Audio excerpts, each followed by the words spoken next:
All right, doing a little bit of a riding home recruiting edition. Just went to a padded camp at Laster, saw some big time prospects. 3 offensive linemen with Georgia offers, some of the top young offensive linemen in the state of Georgia. Kendrell Bell, former Georgia Bulldog, in the early 2000s. His son was there. So a lot to go over, but the first guy I want to talk about is Daniel Calhoun, the top offensive line prospect in the state of Georgia in the 2024 class, in my opinion, out of Centennial High School in Roswell. Just dominated today. Always good to go. Check him out. Watch him play. I think he was 6'5", about 320. Played left tackle, and as you can see by some of these clips, didn't go against some of the best competition today. There were a lot of smaller schools with some smaller linemen that he was able to bully around. But he's definitely a guy to know, and he is towards the top of Georgia's board in that 24 class. Was a big target for Matt Luke, and now Stacy Searles on board. I was told today by someone close to him that Georgia really wants him. I think Ohio State really wants him. Clemson, just about everyone who has offered him, I think is pushing for him right now. But I think Georgia's in an excellent position for him. And there's a story coming soon on Dog Post. Maybe if you're watching it, it's already up. Maybe it'll be up tomorrow. So he gave me some quotes, what he likes about Georgia, Kirby Smart, what he's looking for in a school.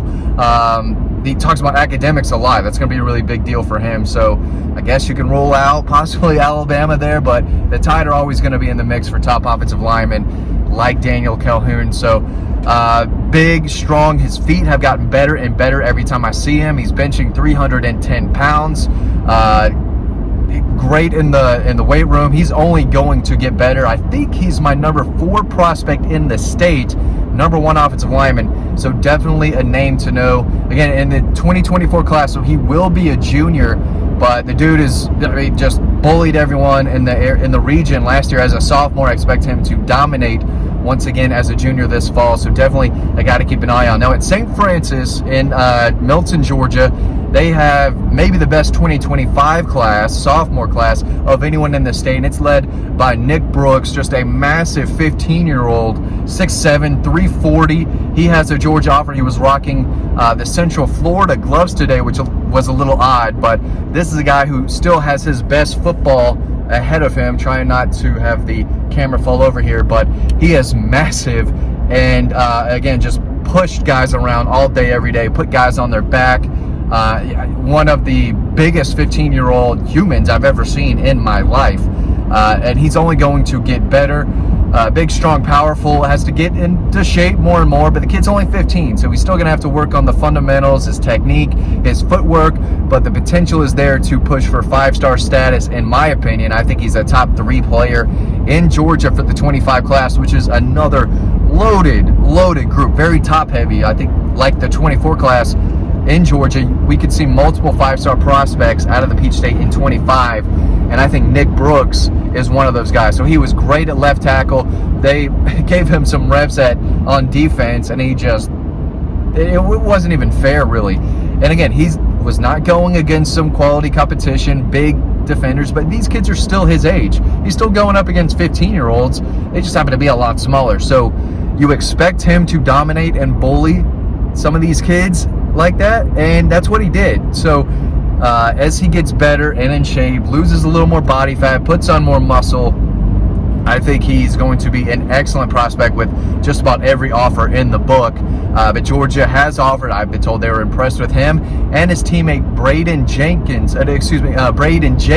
Their quarterback is Jaden Jenkins, but Braden Jacobs is the son of former New York Giants running back Brandon Jacobs, who has really started to help put that program together at St. Francis. His son is 6'6", 315. Going to play right tackle for St. Francis. He was rocking the Georgia gloves today.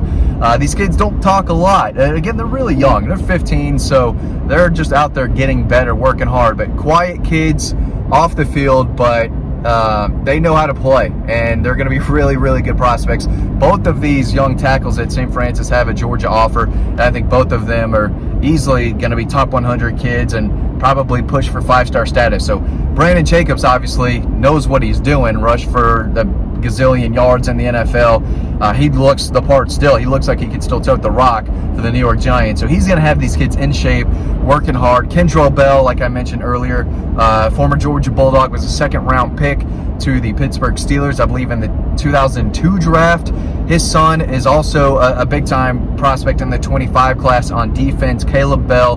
He's going to be rising in my 25 rankings. So that sophomore class they have is loaded, and they are going to dominate that regular season schedule that they have. So, again, everyone in this little area of Milton, Crabapple, Alpharetta, Roswell, a lot of these kids play for the youth program, the Giants, of course, run by Brandon Jacobs, and he's got these kids working. So this area over the next few years is going to have a lot of major D1 prospects coming out of it, and a lot of them are going to be playing at St. Francis. So again, just a loaded group, and as you can see, I try to get as much film as possible as I go around a new roundabout here in the area. Let's get around here.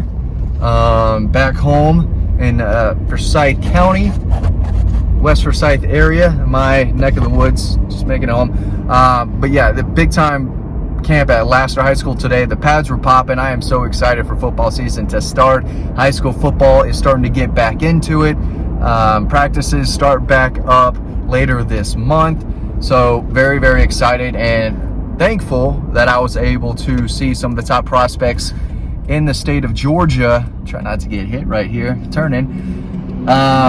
Today at a padded camp. Again, a few wide receivers and defensive backs looked okay, but today was all about getting eyes on Daniel Calhoun out of Centennial and seeing what these young kids at St. Francis are doing. And again, these kids are just getting bigger, stronger, more powerful year after year. There's something in the chicken, there's something in the milk that these kids are drinking and eating, because they get bigger and stronger each and every year. And these defenders are getting more athletic.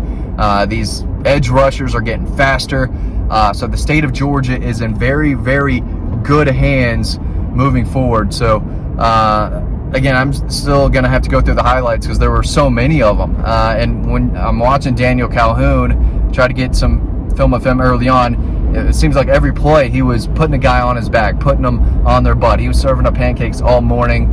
And then, of course, Nick Brooks just stands out immediately. You can look 100 yards away across the field and say, okay, that's the guy I came here to see. And, of course, Jacobs is another guy who just stands out. He's got a long, tall frame as well, not as thick and as heavy as his teammate Nick Brooks, but they got some other kids. Tyler Redmond is a 2025 defensive back who's got an offer from Florida and NC State. He camped at Georgia over the summer. They did not give him an offer, but I think one could absolutely be coming down the road. Again, I think Caleb Bell, Georgia Legacy, I think he could earn an offer down the road. And Centennial's got some kids too. So those were the two programs I really had my eye on. Sequoia was out there. They didn't have a ton of prospects either. I did not get eyes on Lassiter High School. They don't really have a prospect that Georgia's after either. So it was really just getting eyeballs on the offensive linemen, and they impressed today. They're only getting better. So I expect monster things out of Daniel Calhoun this fall. Again, this could come down to Georgia, Alabama, Clemson, Ohio State. So a number of schools in the mix for him. Again, he doesn't talk a whole lot. He doesn't give a lot away as it relates to recruiting. The kid just wants to get better, and he's getting better each and every time I see him. He's a competitor. He's out there giving it his all. He blocks till the whistle. Again, his footwork is getting better and better, but he's another guy who the first time I laid eyes on him about a year and a half, 2 years ago, couldn't believe that he was just a freshman at the time. So he's been somewhat of a big prospect for a while now, and he's only going to be a junior in high school. So he still has 2 years left to get bigger, stronger, and improve his technique and footwork before he has to make a decision. He said he's going to make a decision this time next year, going into his senior season. So this fall will be big.